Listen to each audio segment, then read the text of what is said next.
நமச்சிவாய வாழ்க. நாதந்தாள் வாழ்க. இமைப்பொழுதும் என் நெஞ்சில் நீங்காதான் தாழ் வாழ்க. வாழ்க வளமுடன். அனைவருக்கும் இனிய வணக்கங்கள்.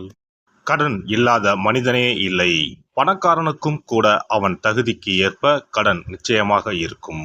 கடனே இல்லாமல் நான் வாழ்ந்து காட்டுகிறேன் என்று நீங்கள் சவால் விட்டாலும் கிரகங்களும் விதியும் உங்களை எப்படியாவது கடன் வாங்க செய்துவிடும். அப்படி கடன் தொல்லையால் அவதிப்படுபவர்கள் ஏராளமாக இருக்கச் செய்கின்றார்கள். பல்வேறு பரிகாரங்களை செய்து கடன் தீர வேண்டிக் கொள்கின்றனர். என்ன செய்தாலும் அவர்களுடைய கடன் மட்டும் தீர்ந்தபாடில்லை என்று புலம்புபவர்களுக்கு மிக எளிதாக செய்யக்கூடிய பரிகாரங்களை இந்த பதிவின் மூலம் பார்க்கலாம். கடன் வாங்காத மனிதர்களே இருக்க முடியாது என்பதுதான் யதார்த்தம். மனிதர்கள் மட்டுமா, எல்லா நாடுகளும் கூட கடன் வாங்குகின்றன. ஆனானப்பட்ட திருப்பதி வெங்கடாஜலபதி சுவாமியே கடன் வாங்கித்தான் கல்யாணம் செய்து கொண்டார். எனவே கடன் வாங்குவது சகஜம். அதை கட்டுப்பாட்டுக்குள் வைத்து வாழ்க்கையை செவ்வனே நடத்த வேண்டும் என்பதே பெரியோர்களின் கட்டளை. பசியோடு கூட உறங்கலாம், கடனோடு உறங்காதே என்பது ஆன்மீகம் காட்டும் அறிவுரை. ஜோதிடத்தில் நமது முன்னோர்கள் மிக முக்கியமான விஷயங்களை சூட்சமான முறையில் சொல்லியிருக்கிறார்கள். ஒவ்வொரு ராசிக்கும் கடன்கள் அடைவதற்காக என்னென்ன செய்ய வேண்டும், எவையெல்லாம் செய்யக்கூடாது, எந்தெந்த கடவுளை வழிபடலாம் என்ற பரிகார முறைகளையும் சொல்லியிருக்கிறார்கள். ஒவ்வொரு ராசிக்கும் 2ஆம் வீடு தனஸ்தானம் என்று அழைக்கப்படுகிறது. இதன் மூலம் ஒருவரின் பொருளாதாரம் சம்பந்தமான விஷயங்களை தெரிந்து கொள்ள முடியும். ஒவ்வொரு ராசியின் 6ஆம் வீடு ரண ருண ரோகஸ்தானம் என்று அழைக்கப்படும். ஒவ்வொருவருடைய மன சம்பந்தமான வலி, உடல் சம்பந்தமான வலி, ஆரோக்கியம், கடன் போன்றவைகளை நாம் 6ஆம் இடத்தின் மூலமாக தெரிந்து கொள்ளலாம். ஒருவருடைய ஜாதகத்தில் 6ஆம் இடத்தில் லக்னத்திற்கு 6ஆம் இடத்தில் எந்த கிரகம் இருந்தால் எந்த மாதிரியான பலன்கள் ஏற்படும் என்பதை பற்றி பார்க்கலாம். 6ஆம் இடத்தில் சூரியன் இருந்தால் வெப்பம் சம்பந்தமான விஷயங்கள், வெப்ப நோய் சம்பந்தமான விஷயங்களும், அரசு சார்ந்த கடன்களும் இருக்கலாம். சந்திரன் இருந்தால் நீர் சம்பந்தமான பிரச்சனைகளும், சீக்கிரமே அடையக்கூடிய கடனும் இருக்கலாம். செவ்வாய் இருந்தால் இரத்தம் சம்பந்தமான பிரச்சனைகளும், பூமி சம்பந்தமான கடனும் இருக்கலாம். இவர்களுக்கு மருத்துவ செலவுகள் அடிக்கடி ஏற்படும். புதன் இருந்தால் நரம்பு சம்பந்தமான பிரச்சனைகளும், பணம் சம்பந்தமான பிரச்சனைகளும் இருக்கலாம். குரு இருந்தால் வயிறு சம்பந்தமான பிரச்சனைகளும், தெய்வ கடன் சம்பந்தமான விஷயங்களும் இருக்கலாம். சுக்கிரன் இருந்தால் மறைவிடங்களில் பிரச்சனைகளும், கொடுக்கல் வாங்கலில் சில சிரமங்களும் இருக்கலாம். சனி இருந்தால் முழங்கால், முழங்கை, இடுப்பு சம்பந்தமான இடங்களில் பிரச்சனைகளும், பூமி சம்பந்தமான இடங்களில் பிரச்சனைகளும் இருக்கலாம். ராகு இருந்தால் முகம் சம்பந்தமான பிரச்சனைகளும், பூர்வீக வழியில் சொத்துக்கள் பிரச்சனைகளும் இருக்கலாம். கேது இருந்தால் ஞாபக மறதி சம்பந்தமான விஷயங்களில் சிறிது இரக்கங்களும், கையிருப்பு சம்பந்தமான பிரச்சனைகளும் ஏற்படும்.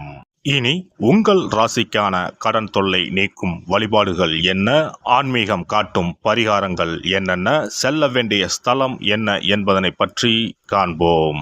உங்கள் வாழ்வில் கடன் அடைந்து வளமும் நலமும் செல்வ செழிப்பும் பெற்று வாழ்வில் உயரிய நிலையை அடைய எல்லாம் வல்ல எம்பெருமானை வேண்டி விரும்பி கேட்டுக்கொள்கிறேன். கடகராசி. கடகராசி என்பது காலப்புருஷ தத்துவத்தில் 4வது ராசியாக உள்ளது. வடமொழியில் கடகம் என்பது தமிழில் நண்டு என்று பொருள்படும்.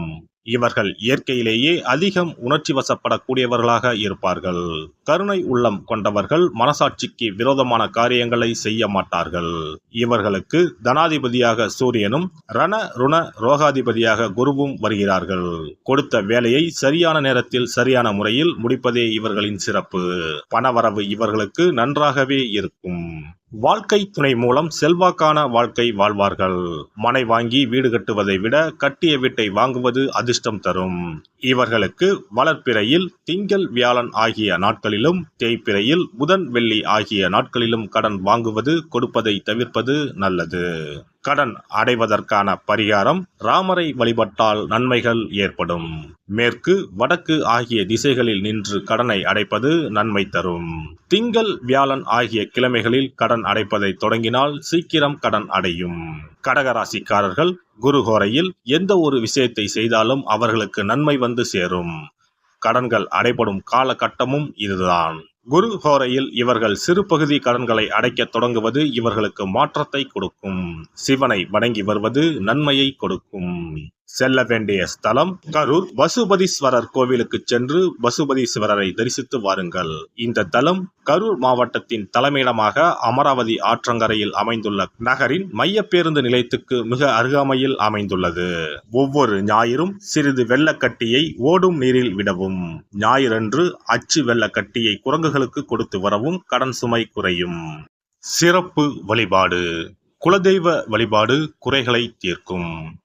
முந்தைய வினைகளின் காரணமாக உண்டான கடன் தொல்லைகளிலிருந்து மீள குலதெய்வ வழிபாடு உங்களுக்கு துணை செய்யும்.